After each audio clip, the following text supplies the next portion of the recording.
why is it that we don't seem to be able to adjust ourselves to the physical environment without destroying it?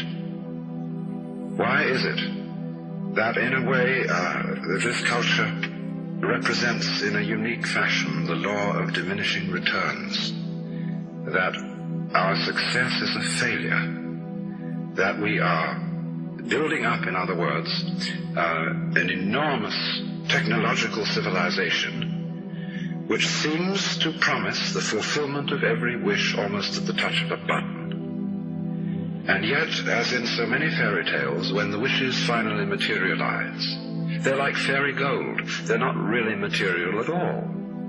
In other words, so many of our products, our cars, our homes, our clothing, our food, it looks as if it were really the instant creation of pure thought.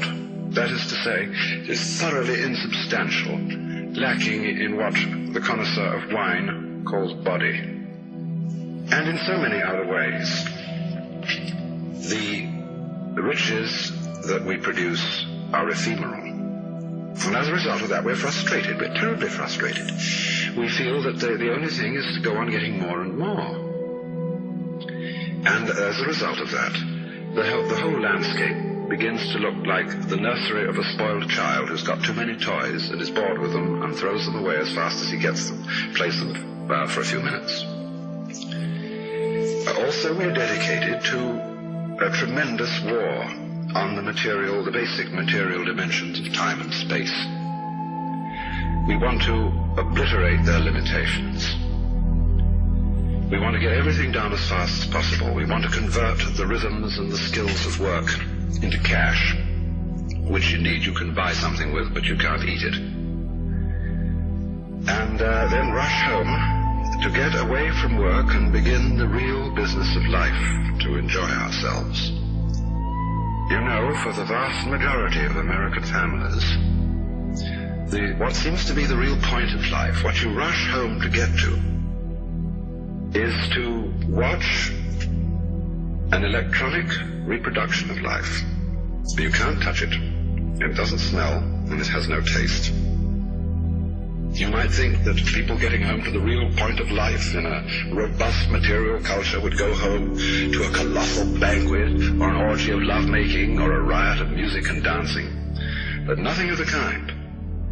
It turns out to be this purely passive contemplation of a twittering screen. You see mile after mile of darkened houses with that little electronic screen flickering in the room. Everybody isolated, watching this thing, and thus in no real communion with each other at all. And this isolation of people into a private world of their own is really the creation of a mindless crowd. And so we don't get with each other, except for public expressions of getting rid of our hostility, like football or prize fighting. And even in the spectacles one sees on this television, it's perfectly proper to exhibit people slugging and slaying each other, but oh dear no, not people loving each other, except in a rather restrained way. One can only draw the conclusion that the assumption underlying this is that expressions of physical love are far more dangerous than expressions of physical hatred. And it seems to me that a culture that has that sort of assumption is basically crazy and devoted, unintentionally indeed, but nevertheless in fact devoted, not to survival, but to the actual destruction of life.